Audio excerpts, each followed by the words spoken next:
Good morning friends, দুষ্টু মিষ্টি চ্যানেলে তোমাদের সবাইকে স্বাগত। তোমরা কেমন আছো? আশা করি ভালো আছো, ভালো থেকো, সুস্থ থেকো। তো চলো, আমি চলে এসেছি আমার প্রিয় জায়গা রান্নাঘর। এসে আমি মাছটাকে ধুয়ে ভাজার জন্য বসিয়ে দিয়েছি। তো এক পাশ হয়ে গেছে মাছের, আমি পাল্টি মেরে দিয়েছি ও পাশটা ভাজি হওয়ার জন্য। আর এদিকে আমি আজকে কি কেটে নিয়েছি দেখো, এটাকে আমরা মাছ আলু বলি, ঠিক আছে? তো মাছ আলুটাকে আমি কেটে হালকা ভাপিয়ে নিয়েছি, ভাপিয়ে জল ঝরিয়ে রেখে দিয়েছি। আজকে আমি করব মাছ আলু দিয়ে কাতল মাছের ঝোল। তো তোমরা দেখতে থাকো আর আমার সঙ্গে থাকো, ভিডিওটি স্কিপ না করে দেখবি, আশা করি একটু হলেও ভালো লাগবে। তো জিরা ফোড়ন দিয়ে আলুটা দিয়ে দিলাম কষানোর জন্য। যেহেতু আগে হালকা ভাপিয়ে নিয়েছি, এবার আমি এখানে দিয়ে দিব লঙ্কা বাটা,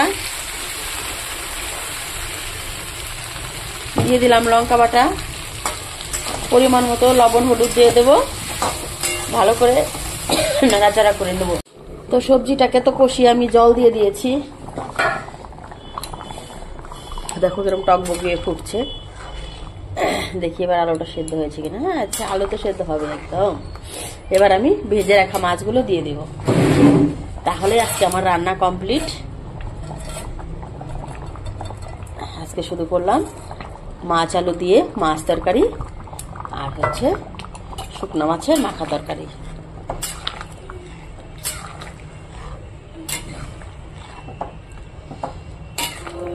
এবার আমি জিরে বাটা দিয়ে নামিয়ে নিব। আর এদিকে আমি ভাতটা বসিয়ে দিয়েছি, বাস তাহলে আজকে রান্না হয়ে গেল। তো নামিয়ে ফেলেছি, দেখো মাছ আলু দিয়ে মাছের ঝোল করেছি, তরকারিটা নামিয়ে ফেলেছি, শুকনো মাছের তরকারিও নামিয়ে ফেলেছি। তো আজকে রান্না এতটুকুই, দেখা হচ্ছে খেতে বসে।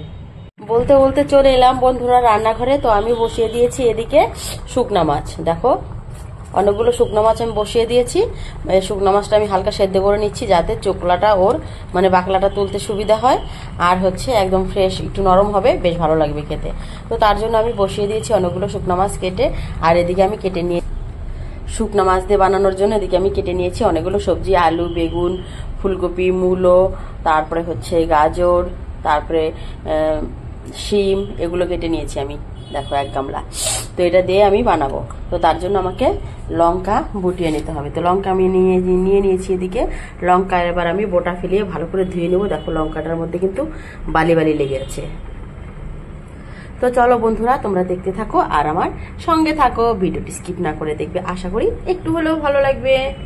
তো আমি শুকনো মাছটা ভালো করে ধুয়ে নিয়ে নিয়েছি। এবার আমি এখানে নুন হলুদ দিয়ে দিলাম। শুকনো মাছটাকে এবার আমি ভালো করে ভেজে নেব। আর এদিকে আমি কড়াইতে দিয়ে দিয়েছি তেল, দিয়ে দিয়েছি ফোড়নে কালো জিরে। তো মাছটা আমি ভেজে নেব।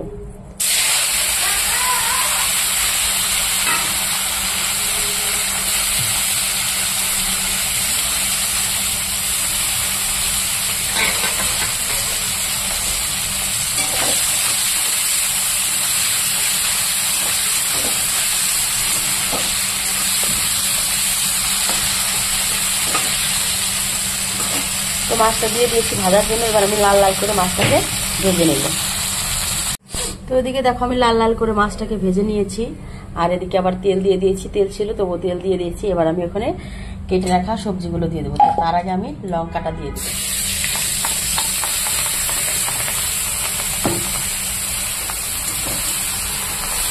দিয়ে দিয়েছি লঙ্কা। এবার আমি দিয়ে দেবো কেটে রাখা সবজিগুলো।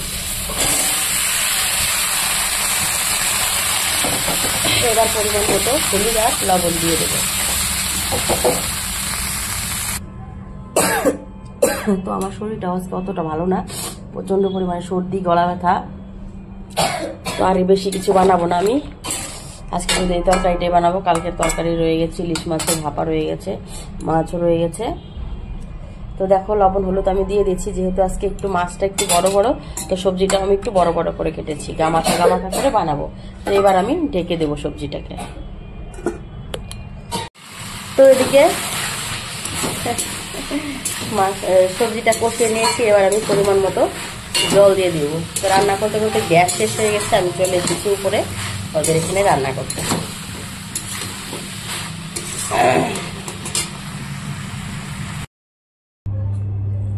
তো বন্ধুরা খেতে বসে গেছি। এই যে মাছ আলু দিয়ে মাছের ঝোল করেছি, দেখো টুকরোগুলো।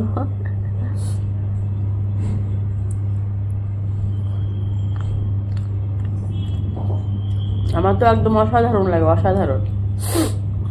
কার কেমন লাগে জানি না, কিন্তু আমার কিন্তু খুব ভালো লাগে। তো তোমাদের কার কার ভালো লাগে মাছ আলু দিয়ে মাছের ঝোল খেতে আমাকে কিন্তু অবশ্যই কমেন্টে জানাবে। আমার প্রচন্ড পরিমাণে সর্দি লেগে গেছে গো, খুব ভালো। শুধু কাঁচা লঙ্কা বাটা আর জিরে বাটা দিয়ে করেছি।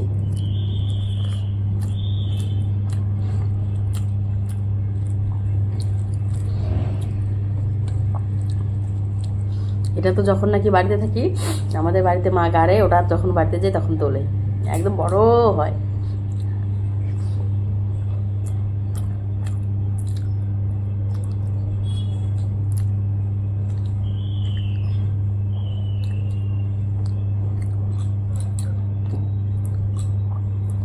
সেই টেস্ট আমার কাছে তো খুবই ভালো লাগে গো, বলে লাভ নেই। তো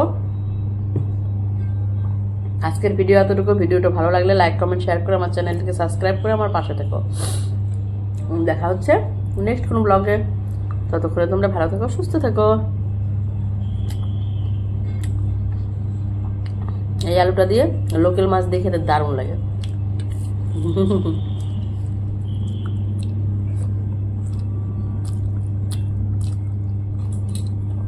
এটা